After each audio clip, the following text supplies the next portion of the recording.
time. However, this is not his panel.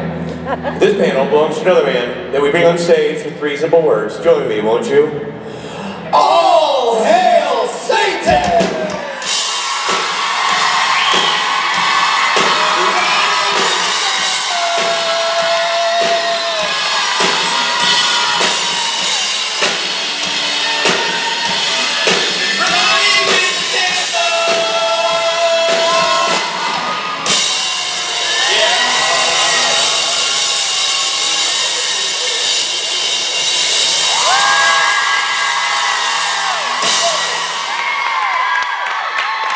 Pellegrino, what's up? Did you get to do anything? Did you go into the Big Apple last night and do something festive?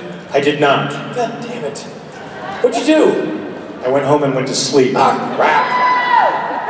I always say... I'm so excited. No, I feel like you are, and you just kind of lied to us because you didn't want to invite us, and there wasn't room in the So I went out on the town and tell you. He went to a club called Home and Asleep. It's a great place, actually. I've been there. Oh, yeah.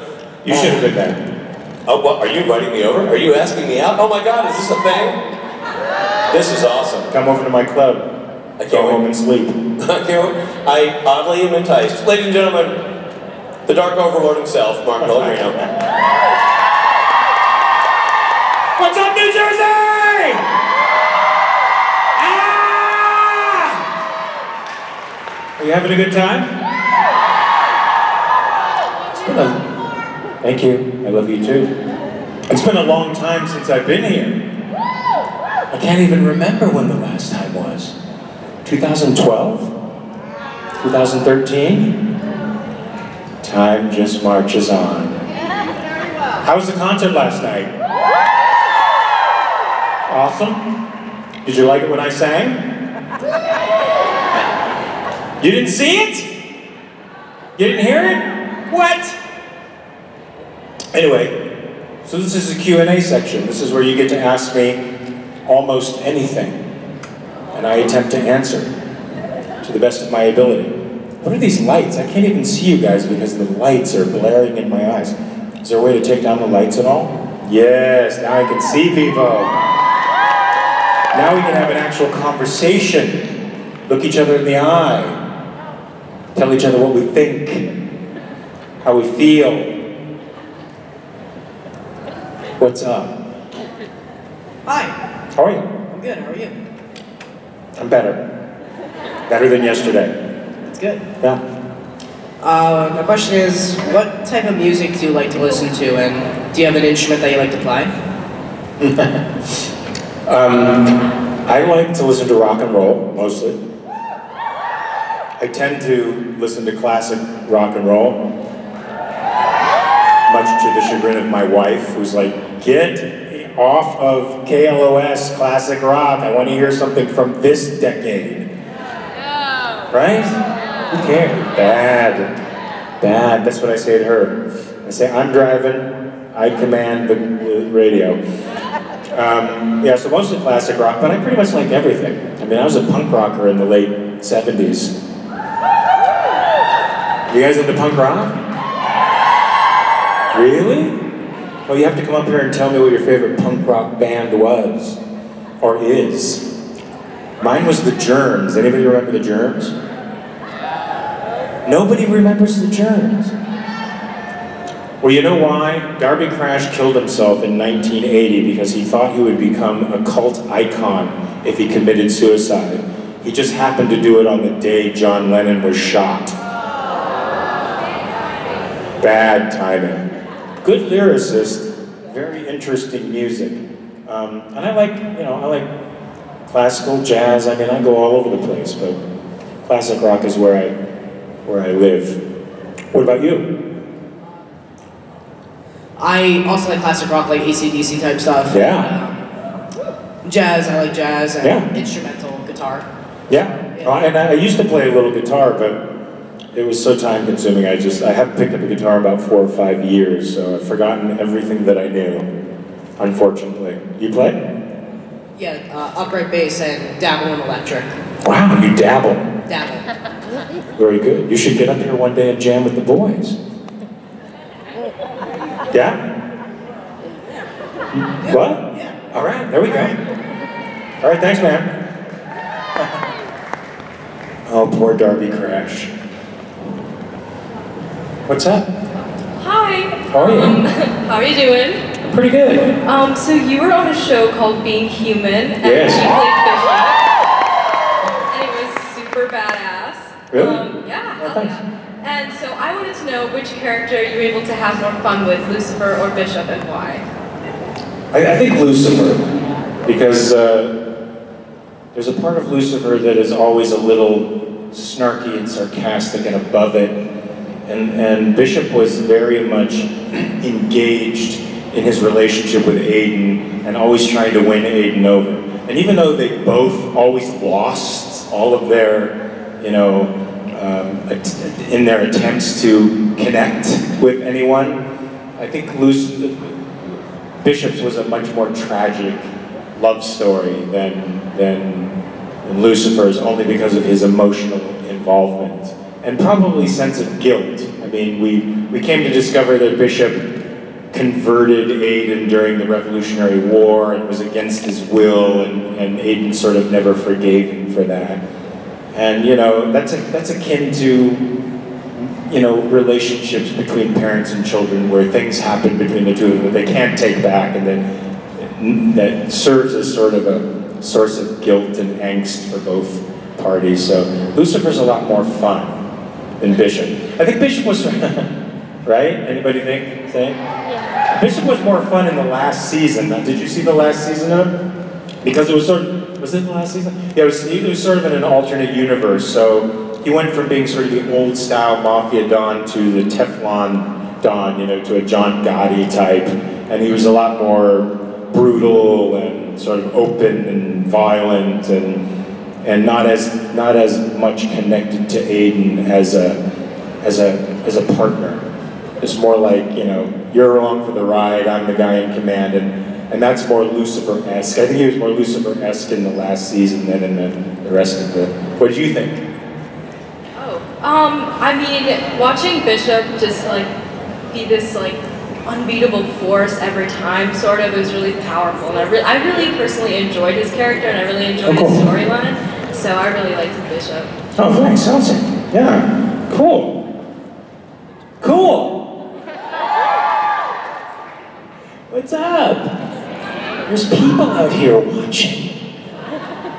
This is a crazy venue. This feels like a Comic-Con, doesn't it? What's up? Hi. Hey.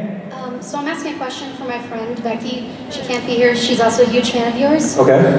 We're wondering about if you've had a crazy audition experience. I had a lot of crazy audition experiences. I think one of the craziest ones, I did tell this one time at a con, I think. There's several times when I've done exactly what you're not supposed to do in an audition process.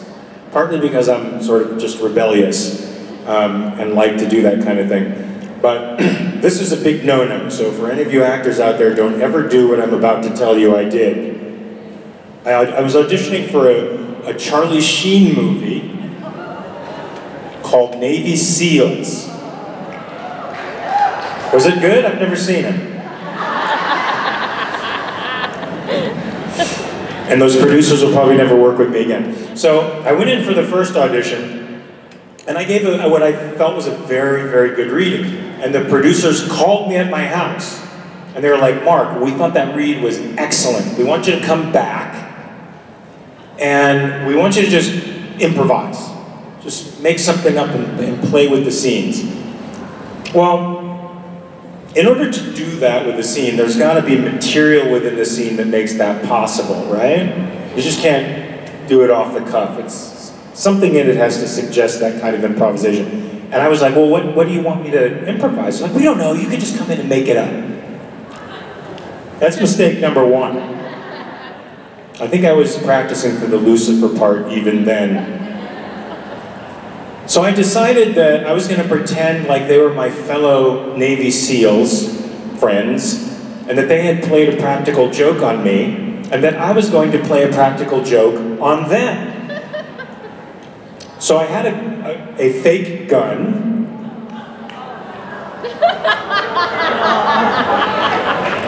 that looked real. And I decided I was going to pretend like they made me so mad with their practical joke that I was going to kill all of them in the room. It's not sounding very funny right now as I'm thinking about it. But I thought, they'll know this is a fake gun because there's a little hole under the barrel. You can sort of tell if you're looking closely that it's plastic. That was not the case. I walked into the room full of producers, innocent producers. I'm like, hey Mark, how you doing? I'm like, yeah, you know, and I started improvising. And then at a certain point, when I pitched myself into an emotional lather, I pulled my gun on them. And I expected there to be like, ooh, oh, that's funny, how funny. No. Here was the response. Mark, please put the gun down. Please? Now in the back of my mind, because I'm sane, a little voice was saying, this is bad, this is very bad, this isn't turning out well. So I just laughed, you fuckers, you fell for it, it's a fake gun, motherfuckers. You guys are a bunch of Navy SEALs, you're fucking pussies!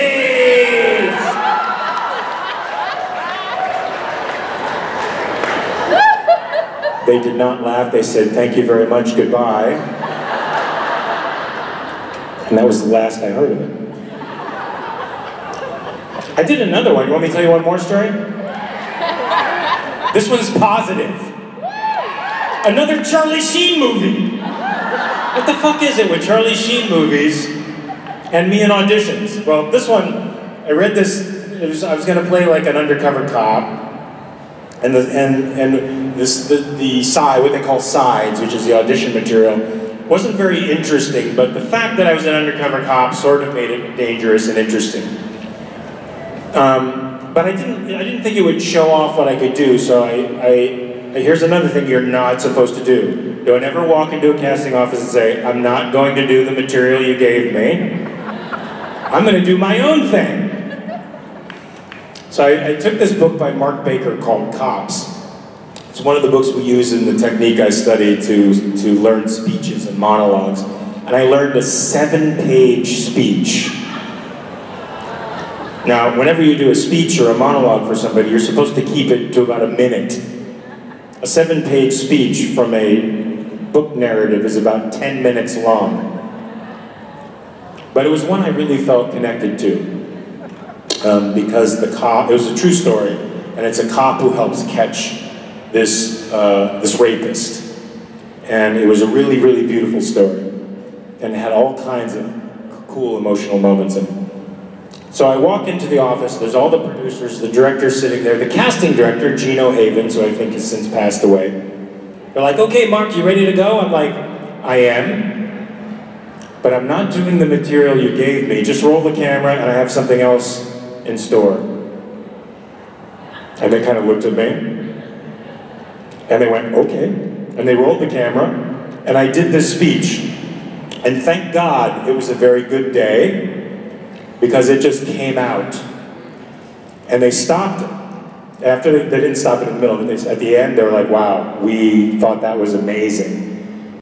And they went on for about 15, 20 minutes, and I left, and they didn't hire me. 3 weeks later, I went in for Gino Havens again, that same casting director, and he said, Mark, that was the best audition I've ever seen. And he hired me for that movie that I went out for, which turned out to be A Murder of Crows. So I think there's a moral to this story. Do whatever the fuck you want. There are no goddamn rules. Be true to yourself in there, and they'll be true as well. You'll force them to be true, right? 2 stories. Thank you.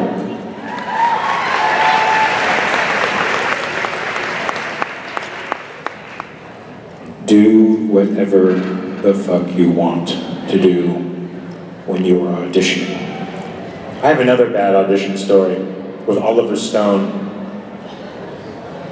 Oliver, if you're watching this, as I'm sure you will be, you're sort of a douchebag. And I don't like you.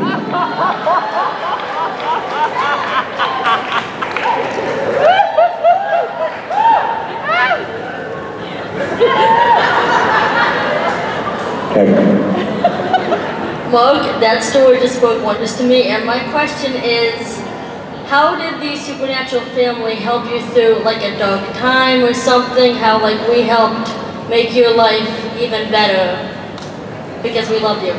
Oh, you're very sweet. Thank you. Love you too. Look, there's a reason I came out here on an hour-and-a-half sleep. I'm not doing it for applause, but it's because that's how I feel about y'all.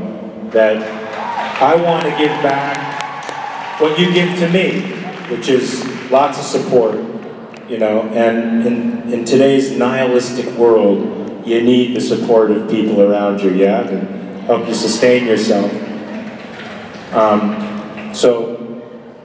So for me, every time I come here, it's a way of connecting with you guys and getting to know you guys. You know, you have conversations with me, it's going to be real. You know, sometimes if I see something that you're tweeting and I see it in my feed, I'm going to respond to you from my heart, from who I am. You're going to have a real connection with me. You may not like it, or you may, but you're going to get what is real. No bullshit.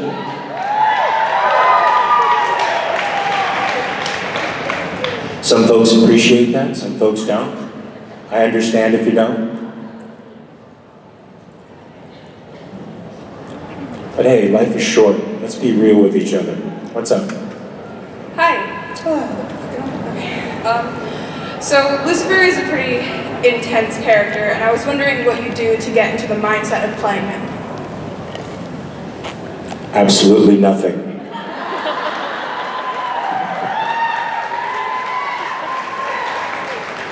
It sort of depends on the script, to be honest with you.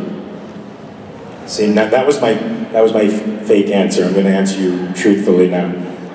So when Lucifer was sort of almost trickster-ish in his approach to people, a couple of weeks before each episode, I would sort of jokingly torment the people around me.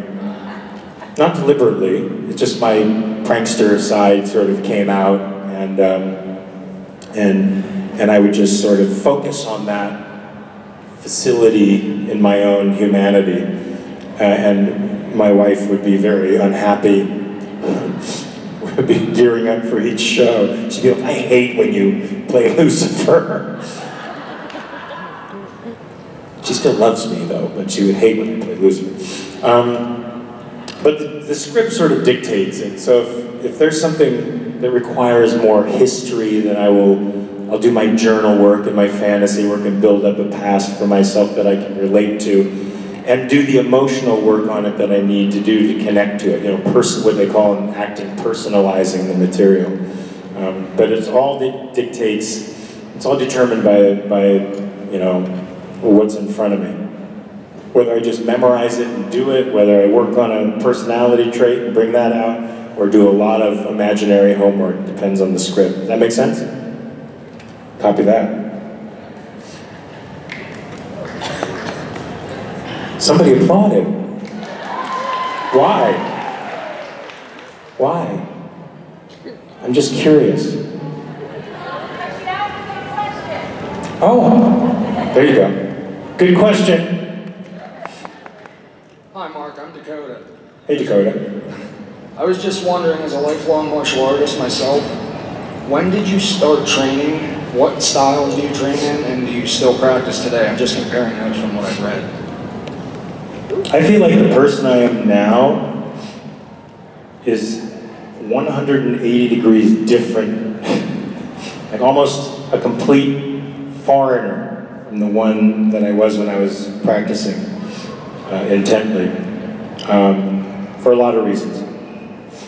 mean, I started martial arts when I was 9, and I studied Shotokan karate first. And I got to maybe an intermediate level of that. But then in my early 20s, I was doing Muay Thai. And I was doing it pretty hard. I wasn't fighting, but I was training with some world champion trainers, and who thought I had a lot of ability. But it was so wearing and so destructive to my body. I wanted to get into a martial art that I thought I could do forever. So I started retaking Taekwondo, and I'd studied under Master Chong Li Taekwondo when I was 14, and got to be a green belt, and then, you know, quit, young boy. But I got my rank when I was in my 20s studying at NJCon, and then I studied privately with a great martial artist by the name of J.J. Perry. And so I would study, I would teach, and I would teach at schools too, as one of my jobs. So I would study formally at NJCon, and then I would go to Inglewood and train with JJ 2 or 3 times a week, or whenever the Taekwondo Olympic teams came in, I would, you know, work with them, train with them. And the idea of being able to do any of the stuff that I could do then, now, because in 2009 I was diagnosed with Meniere's disease. So spinning kicks went out the door, and you know, and I got some pretty serious injuries, ankle injuries and back injuries that sort of have ended my my martial arts thing. But I boxed also for a while, more gym rat boxing, you know, sparring 2 or 3 times a week, which I think traumatically induced some of my equilibrium issues that I have now. A friend had told me in my 20s, don't ever get hit in the face, don't do boxing, because you're going to get hit in the face, it's going to cause damage. And I didn't listen to it, and it caused damage. Yeah, but so those are my formidable martial arts. I used to teach Taekwondo, taught it for a couple of years, and then boxing for about 10 years. Yeah. Keep it up, don't get hit in the face. It sucks. It's true. Had my nose broken twice. Hi Mark, I'm Karen. How are you, Karen? I wanted to ask you, I just love the fact that you journal to get into your characters. Oh, thanks. Was there ever like a time where you just could not get into Lucifer, and if there was, what was the hardest scene for you? Is it weird to say no? What does that say about me? Whenever I'm asked questions like that, and I can't think of a time when it was particularly hard to get into Lucifer, I think there must be something seriously wrong with me. I mean, the main difficulty, I think, in acting is the main difficulties, I should say, is the amount of time you have to process information is very small. And the older I get, the longer I need to process information. And the act of filming itself is contrary to human experience. So you constantly have to hone your powers of concentration to overcome those things. So I would say the most difficult thing is when you're in the middle of something very intense and emotional, and cameras have to come up here, and then there's noises and interferences and problems, and you have to cut the take or stop in the middle of it. And it's the redundancy, it's the doing it over and over again that's painful and difficult to overcome. And I think that's why guys like Robert Duvall, you guys know Robert Duvall? Great American actor, right? A master at his craft. He doesn't do any more than 2 takes. You do try to do 3 takes with him, he'll say, yeah, get out of here, I'm gone. Done. And there's a reason for that. Sometimes, you know, my first and second takes are great, and then, you know, they just want to keep covering. But you're not a robot, you're a human being, you know, you have a finite level of stuff that you can give on any given day. And I think if the process is more, if the people are more accepting of the process and from the technical end of it, you know, it would be a far less angst-ridden experience. it's a miracle that any human moments happen on film as it is. So anytime you see great acting on film, understand what went into that moment. Had to be a confluence of events all sort of meshing together to create that thing. So it's a miracle. It's a great miracle. Does that answer your question? Yes, thanks, Mark. Thank you. Good questions. I've been able to answer all of them so far. Yes. What's that? Hi, Mark. I just wanted to know, what was your reaction to being casted as Lucifer? Well, first of all, the fact that you didn't have to audition for the part. What else does that say? I didn't even think about that till just now. Jeremy Carver calls me and says, "Hey Mark, you want to play Lucifer?" Sure. Why are you thinking of me when you're thinking of the devil? Oh, I don't know. Yeah, we'll talk about it later. Yeah, so I mean, it's a pretty iconic part, and a number of great actors have put their stamp on it, like Hamlet, right? Hamlet is sort of defined by the actor who plays the part, and I think Lucifer, you'd say Lucifer is sort of defined by the actor who plays the part, don't you think? Yeah. I think so too. And you know, that's in part defined by the writers and stuff, so yeah. And the short answer is, I was very happy. Thank you. How are you? My name's Emily. By the way, I just love your work as Lucifer. You're amazing. Oh, thank you. Oh, you're welcome. My question is how you reacted to the script when you realized that Lucifer was just going to turn on Jack, even though you possibly knew it. What was your reaction to treating him badly? To treating him badly?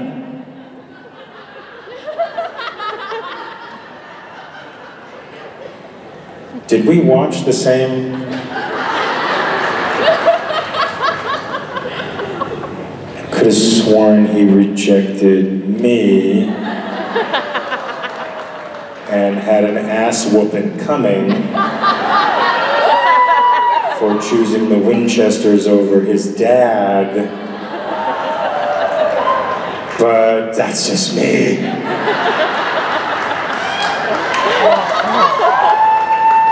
Does Lucifer ever get a break? He doesn't, does he?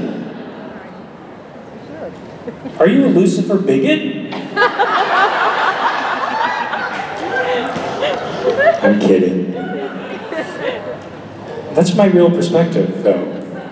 I mean, I do, maybe I'm just naive, because I know there's only one writer in the room who feels like Lucifer should have a redemption arc, but there was a part of me that felt as mixed as Lucifer's moral premises were going into that there was a part of him that really did want to connect with his son. Not just achieve his goals and use his son to achieve his goals, but really did want to connect with him. And you know, when you come from a place of such hurt and isolation, you have very strong reactions to more hurt and isolation, right? I mean, I think I'm understating it when I say Lucifer's a tad defensive. Right? Yeah. So when he gets rejected, he's going to do something about it. And I don't think therapy can cure him, because I'm thinking maybe he can just sit on the couch and sort it out. What do you think? You think therapy will help? No. No? What about the whole nature-nurture argument that was going on? Don't you think there's a significant something to be said about nurture being an important part of growing up and growing out of issues? Yeah. I think. What do you think? I think that's true because we saw Lucifer cry after Gabriel sort of just like assaulted him with his words, and like how he has substantially different traits from everyone else in the family. Lucifer does? Yeah. So. Well, they're all dicks. What do you mean? What's substantially different? Right? That's not a lie. Gabriel, Dick. Michael, Dick. Raphael. Huh? Raphael. Raphael, Dick. Lucifer, not really.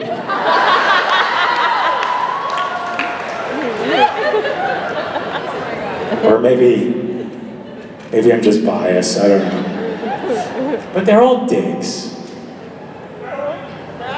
Big dick. But I'd rather be a big dick than a regular dick. Earmuffs. Earmuffs for those of you who shouldn't have heard that. Sebastian Roche rears his ugly head once again.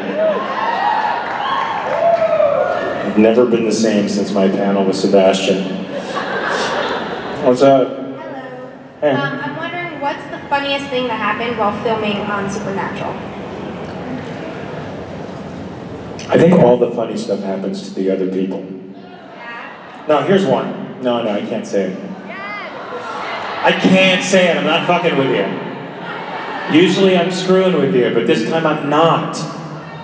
I can't say it. Right. And I can't tell you why I can't say it. I just can't say it. I am a dick.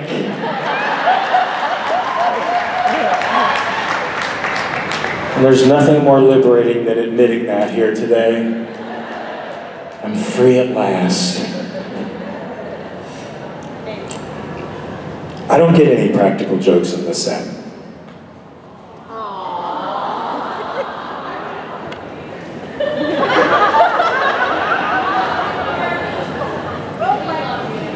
I don't know that if you're not playing a practical joke. It's all words.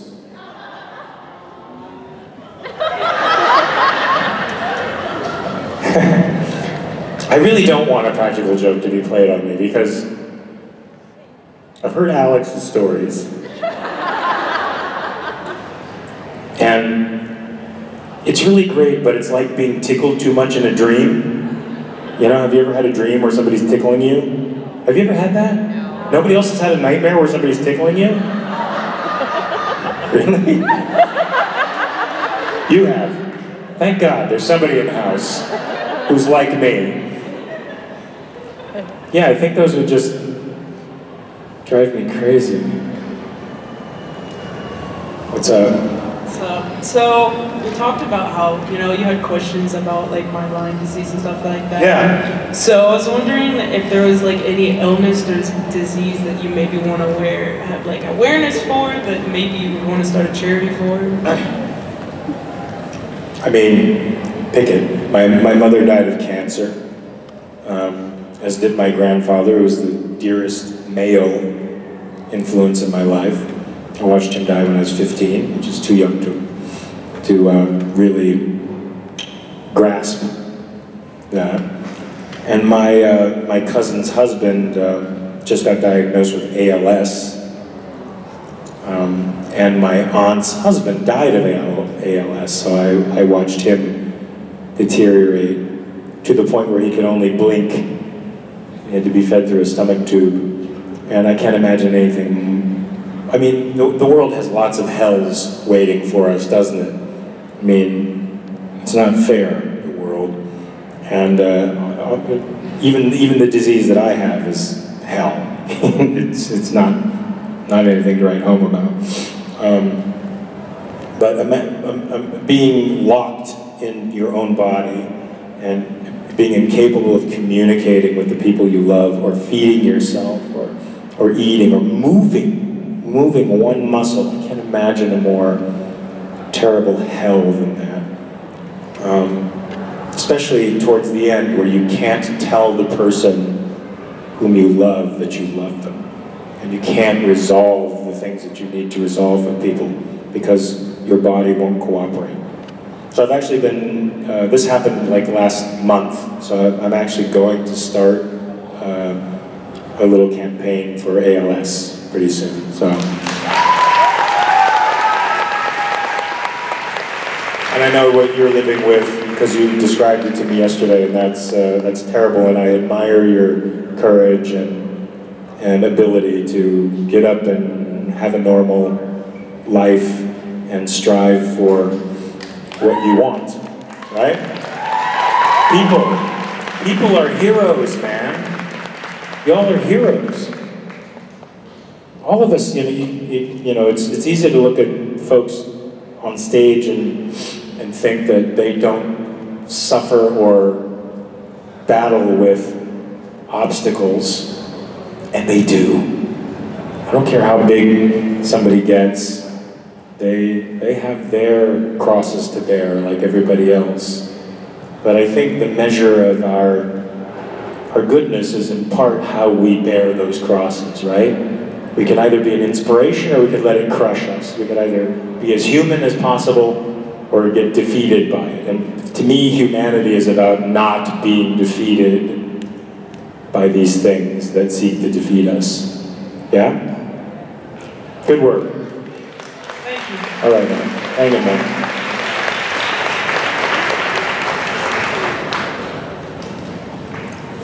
Hi, Mark. How are you? I'm good. How are you? Good. First, I just want to say thank you because you've helped me through a lot, and I just wanted you to know that, and I want to say thank you for that. Thank you.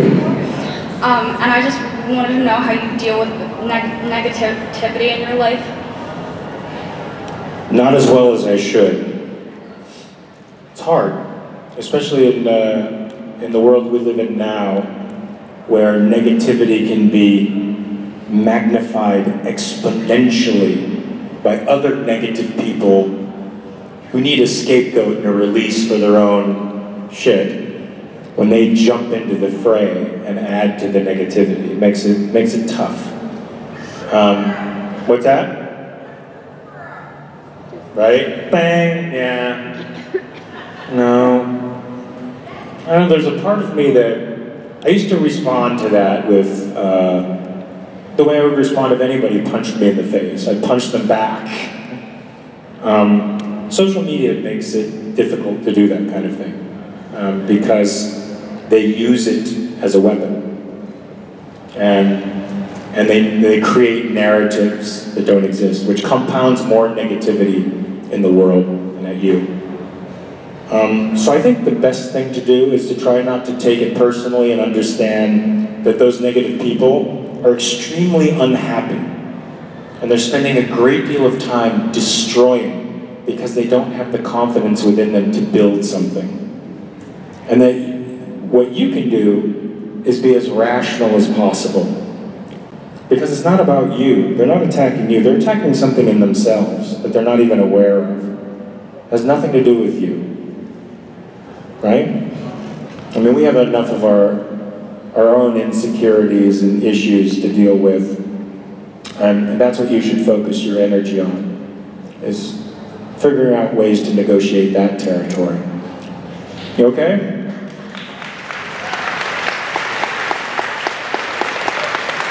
Can I come down? Say hi?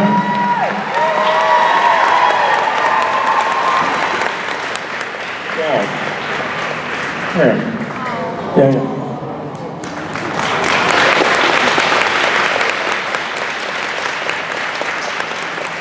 I'm going to get you down. Okay? Yeah. Thanks. Yeah, social media is great on some level and really sucks on another. But,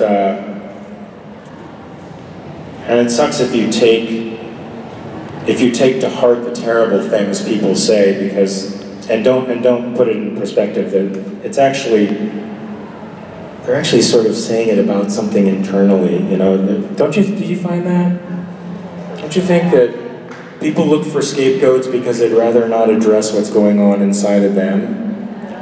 And we see it on the national stage. It's the immigrants. Fuck. Yeah, no it isn't.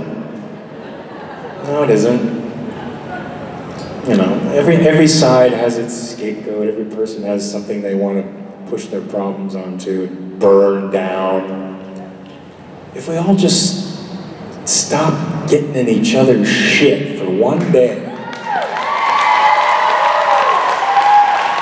the world would be fantastic. What's up? Hi. Hey. First, I just really wanted wanted to say how appreciative I am of you, because yesterday on the autograph line, you stopped what you were doing just to listen to what I had to say to you. I remember. And it just made me so happy, and it felt so welcome in that situation. And Awesome.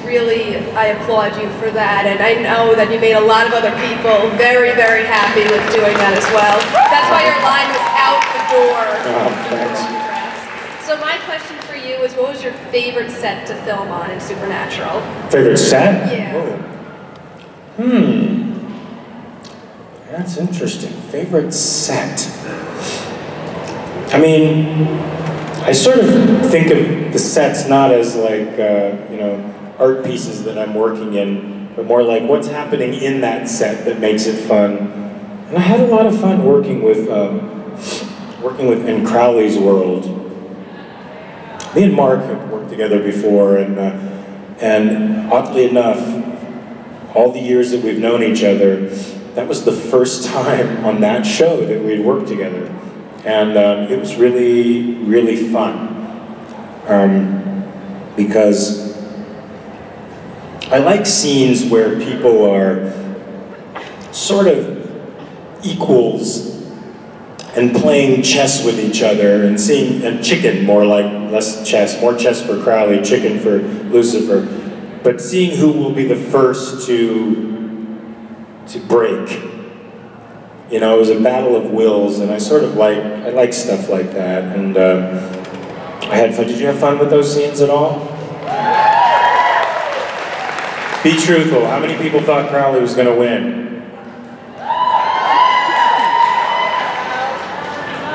Lucifer doesn't project intelligence.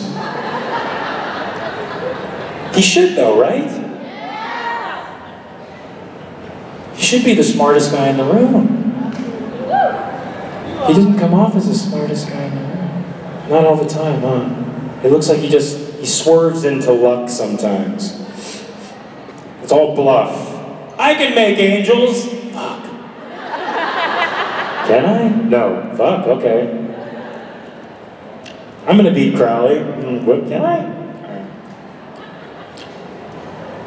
There you go. Thank you. Thank you.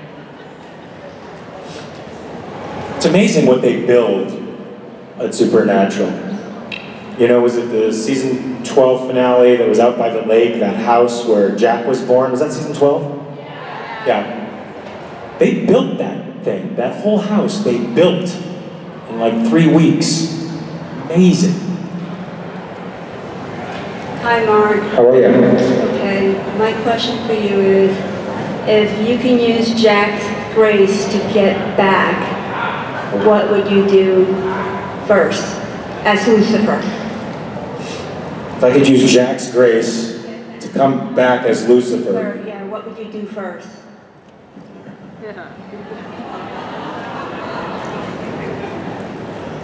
Well, just a disclaimer. Just because I'll say something doesn't mean it's going to happen. Or maybe it does. No, it doesn't. Lucifer's dead. I guess, what was that look? I said, that sucks. I mean, Lucifer he didn't leave anything to the imagination about what his intentions were.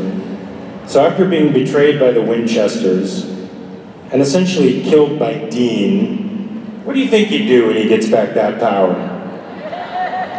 Yeah. You go after Dean. Well, yeah, I think. What do you think?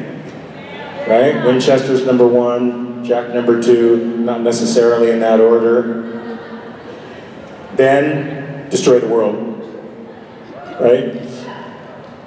What was his vision? He said like he wanted to destroy the world, remake it in his own image, like cool talking robots. It was like a 5-year-old's version of the way the world should go.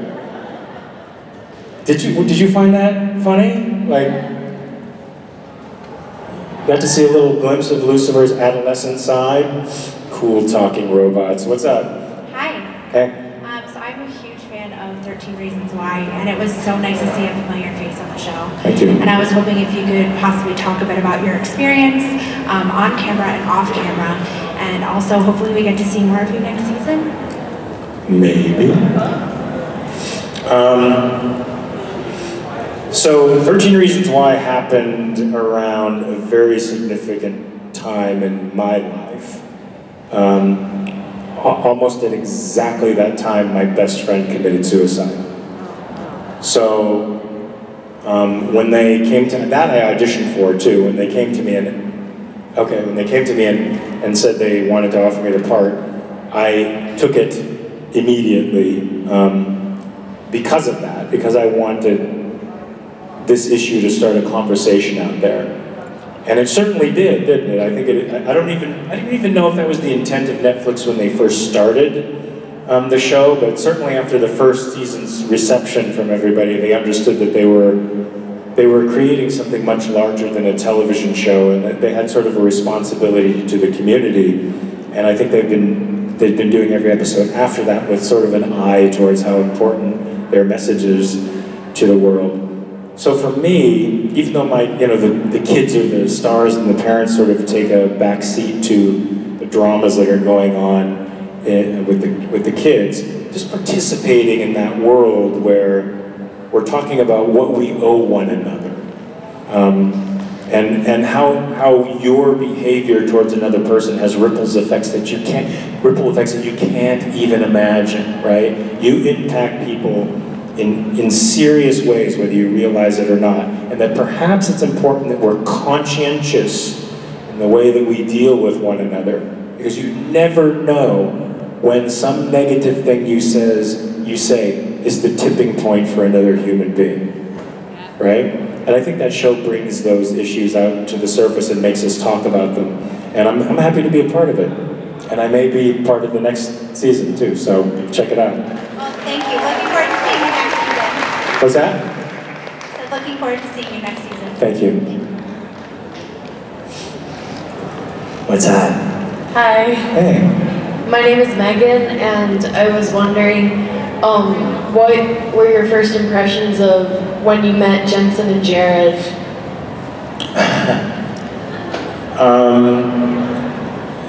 Jensen was huge. Jared was huge back then. Like, he was like 225. He was this big strapping dude, and I remember feeling very small around him. But he was also vibrant and intelligent, and anybody knows me, I like talking about deep things that usually clear rooms out at parties. But it was nice to see that Jared was that type of dude too. He liked talking about deep things, so we always have stimulating conversations in between the takes. And Jensen was just a very nice, cool person. I worked with him less than Jared, but he was always very nice and really cool. That's it. That's all I got. What's your most embarrassing moment? Most embarrassing moment, period? Well, yeah. Oh my God.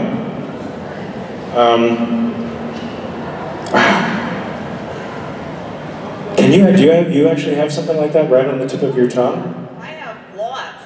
Oh my God. I have like Really? I really do. Tell me why. Okay, probably the first time I met my husband, well, he's my husband now, but he's my boyfriend. We were walking to his dad's house, and he grabbed me from behind, like, was pretending to hump me, so I grabbed him. Well, we got up to the house, and his dad said, "I'm gonna get the hose out for you, like, and hose you down like dogs." It seems a little more embarrassing for the dad. No? Pretty embarrassing? I think one of the most embarrassing moments, I'll say this before they come out because it'll be really embarrassing if they hear it. Hopefully they won't hear it back there. I was sort of joking with my girlfriend at the time, and I started running down the street, and my shorts were too big and they fell all the way down. And I was out in the middle of the street and I just still kept running. Naked as a jaybird. Thank God there weren't any cell phones back then. That's embarrassing, right?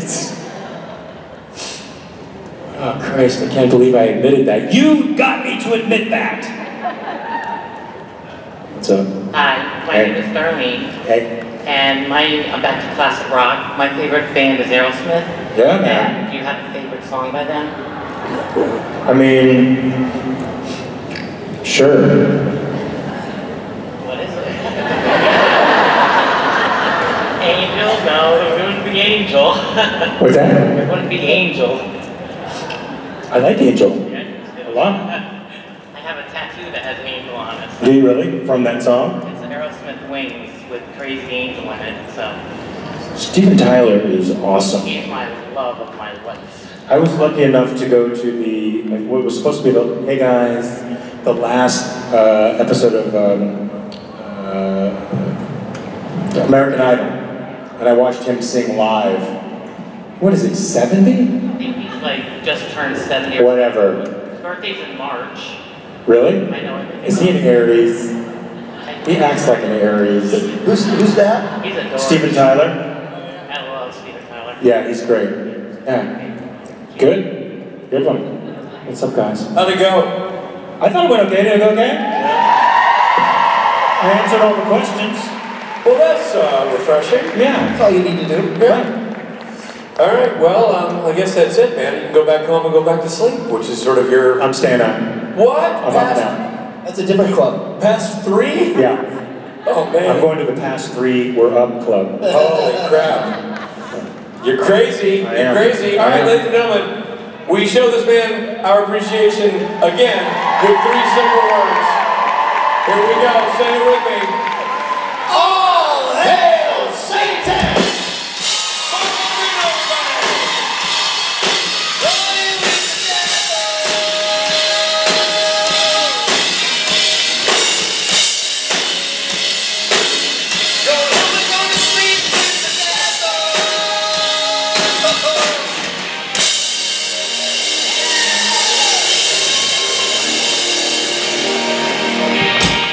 Our next guest is a... Hi.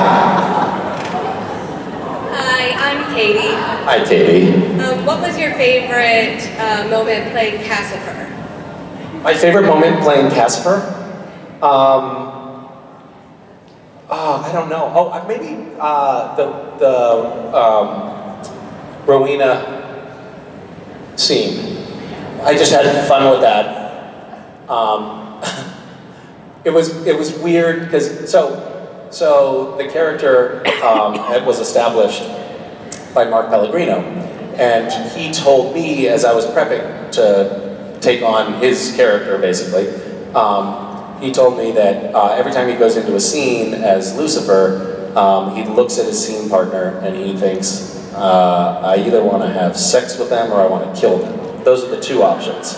So it's always one of the 2, which is a very different vibe than that Cass puts off, which is more just like.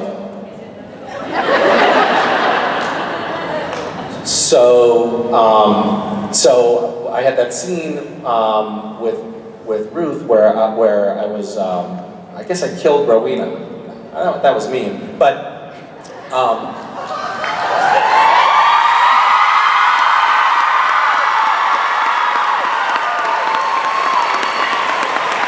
I did say that to you, didn't I? You did say that. You were great. What's up? New Jersey! You, not only, I mean, I've never done that with another actor. I felt like it was almost cheating. I came over to your apartment, and you gave me full-on tips. You even gave me line readings. I cheated. You were awesome. But it was super fun, and you established such a great character that was just fun to work with. As did you. Now, you're Lucifer as well. Oh well, And Jesus. Cass. God, we've never complimented each other like this, or at all. It feels awkward. But yeah, it was fun. It was fun to get get into that weird, lascivious, more visceral of a character. You know, Cass is very shut down, so it felt like sort of coming to life. Yeah. Nice, right? A relief. Thank It was a you. relief. Yeah. And I got to have a scene with Lucifer, but it wasn't you. That's right. But it was. But it was. Yeah. Fun story. Rich? It really takes on a life of its own the way you guys tell it. Yeah. What a snooze fest, Christ. I've been in libraries with more heat. And suddenly it's like an NPR interview. Yeah, came to your house, you made me chamomile, and we chatted about it. Yeah, we sure did. Yeah, we did. I recall you wearing socks. I think I was. 2 socks, if memory serves. That's so true. Well, this was a funny joke 2 hours ago. Yeah. Anyway. Yeah, well, I'm doing it in real time, so. Misha. Yeah. Mark. Yes? Rob. Richard. Billy. Steve. Mike. Great job, everybody. How's it? Did you go out in the city? Did you get into town and go tear it up last night? Did you do anything fun? No, I did nothing fun. God, I had dinner. I'm counting on you people to fly. Like we're here. We're on the clock. We got nothing. Yeah. But like I figured you guys would go and represent. But don't you do you karaoke? I do karaoke. Yeah, Robbie did. Robbie did do karaoke. Did you go into the city last night? I did. What'd you do? Did you tear it up? I had dinner. You had dinner too? Yeah. Oh my God, we have so much in common. We did. And then afterwards I had a little drink at a bar near the restaurant. Oh, really? Yeah. Oh. Did you do that? No. Oh. Well, Misha, who'd you have dinner with? I had dinner with my friend Darius. I know Darius. Oh. Funny fella. I had dinner with my friend Darius. That's so weird. Are we the same person? Maybe. Rob's is a giraffe puppet, but nonetheless. He's still a conversationalist. This is New Jersey, it being our 100th convention, and it being SchmelkyCon, a con that's pretty much built around the only person who's been at all 100 conventions, Chris Schmelky, so it's kind of dubbed SchmelkyCon. Because it's such a special event, that is why I delivered to you this magic Hollywood moment that never happens. Misha Collins and Mark Pellegrino complimenting each other. You're welcome. Ladies and gentlemen, Mark Pellegrino and Misha Collins.